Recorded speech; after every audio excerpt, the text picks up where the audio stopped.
Bismillahirrahmanirrahim. Assalamualaikum warahmatullahi wabarakatuh. Perkenalkan, nama saya Johan Prayogi, NPM 202385500022. Di sini saya akan memaparkan terkait mata kuliah pengantar ilmu pendidikan, di mana dosen pengampuhnya itu Bapak Dr. Syafaat Ariful Huda, MPD, CTEP, CNEP. Untuk materi yang akan saya ulas adalah sistem pendidikan di Indonesia.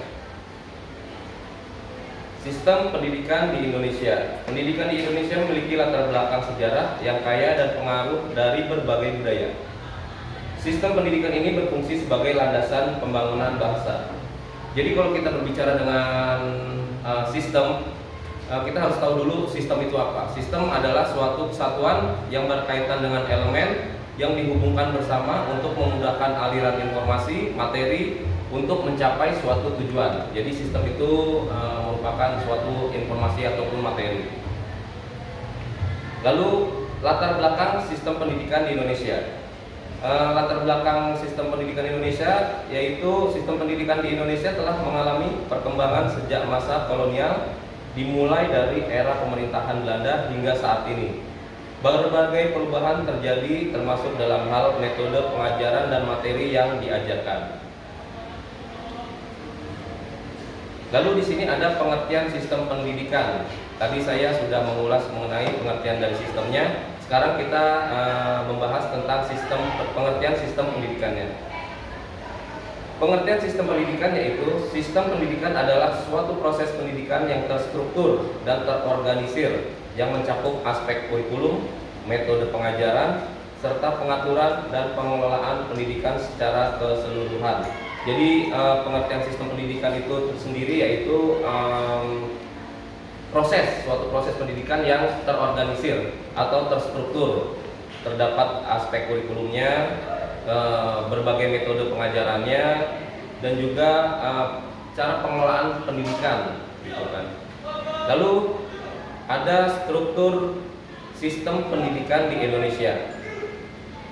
Di sini ada 3 struktur sistem pendidikan di Indonesia yang saya kupas. Yang pertama yaitu pendidikan dasar. Pendidikan dasar meliputi pendidikan anak usia dini dari mulai PAUD, pendidikan dasar SD sampai dengan SMP, dan pendidikan menengah atas SMA atau SMK atau MA. Lalu ada lagi pendidikan tinggi. Pendidikan tinggi ini meliputi perguruan tinggi baik negeri maupun swasta yang terdiri dari berbagai program bidang studi. Lalu ada pendidikan non formal.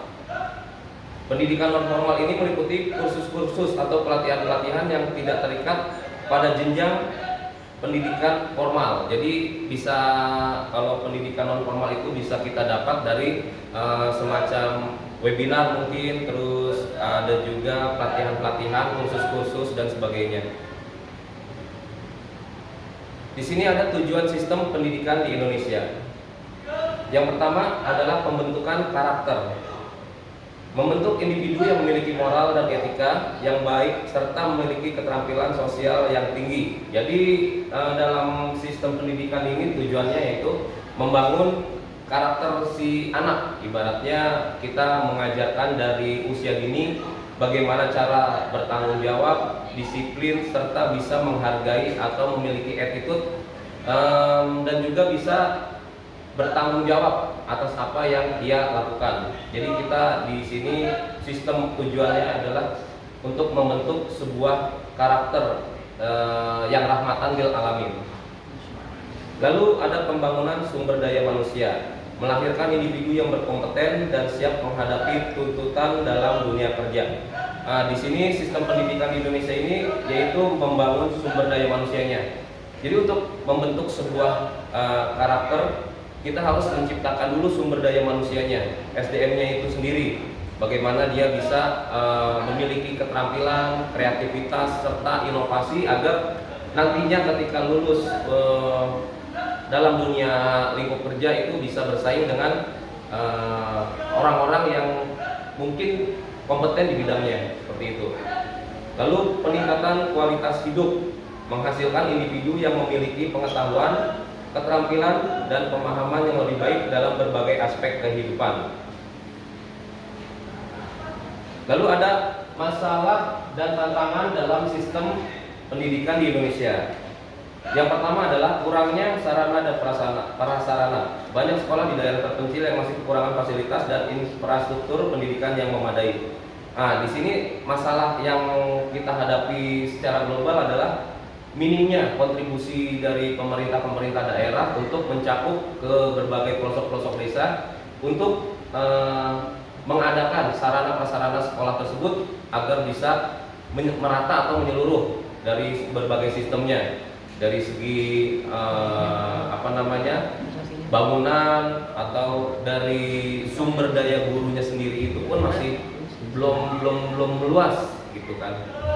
Lalu ada kesenjangan pendidikan antar wilayah.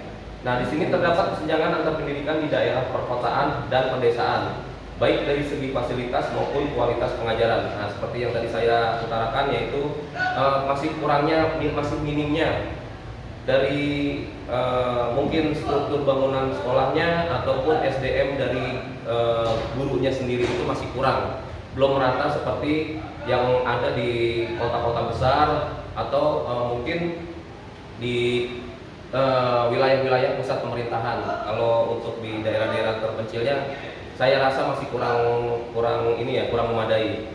Lalu ada kualitas guru. Di sini terdapat permasalahan terkait kualitas guru, baik dari segi pendidikan formal maupun kompetensi mengajar. Jadi diharapkan untuk ke depan itu sistem pendidikan itu supaya bisa menyeluruh, dalam artian kualitas guru itu bisa sama rata, bisa mengikuti pelatihan-pelatihan ataupun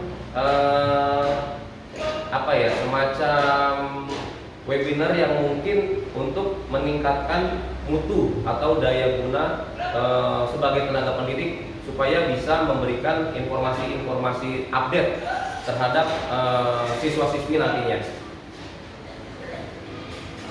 Lalu kita berbicara dengan kualitas pendidikan di Indonesia.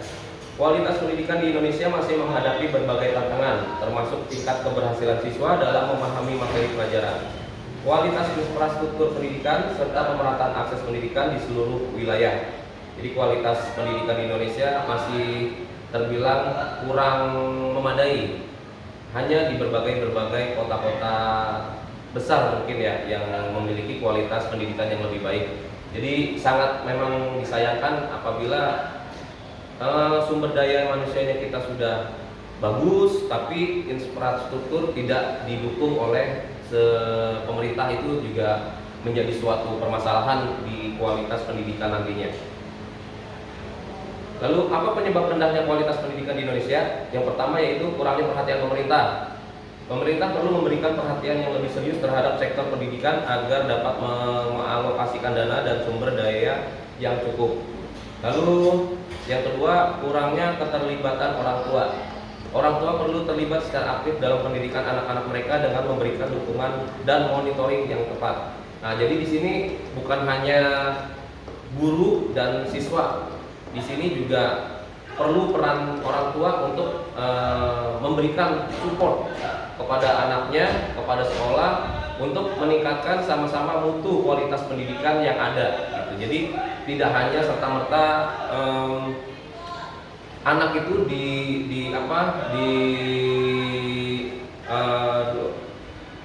diberikan keleluasaan hanya dapat ilmu pendidikan dari sekolah saja, tapi perlu adanya peran aktif orang tua untuk memberikan informasi, support, dan juga sebagainya.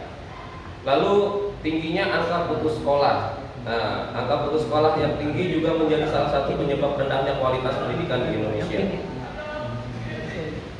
Oke, kesimpulan dan saran. Kesimpulan dari penelusuran ini adalah sistem pendidikan di Indonesia memiliki potensi yang besar, namun juga menghadapi berbagai tantangan. Untuk meningkatkan kualitas pendidikan, perlu adanya kerjasama antara pemerintah, sekolah, orang tua, dan masyarakat, serta keseluruhan. Diperlukan peningkatan investasi dalam bidang pendidikan, serta peningkatan kualitas guru dan fasilitas pendidikan di seluruh wilayah Indonesia. Jadi kesimpulan seperti itu. Baik, terima kasih.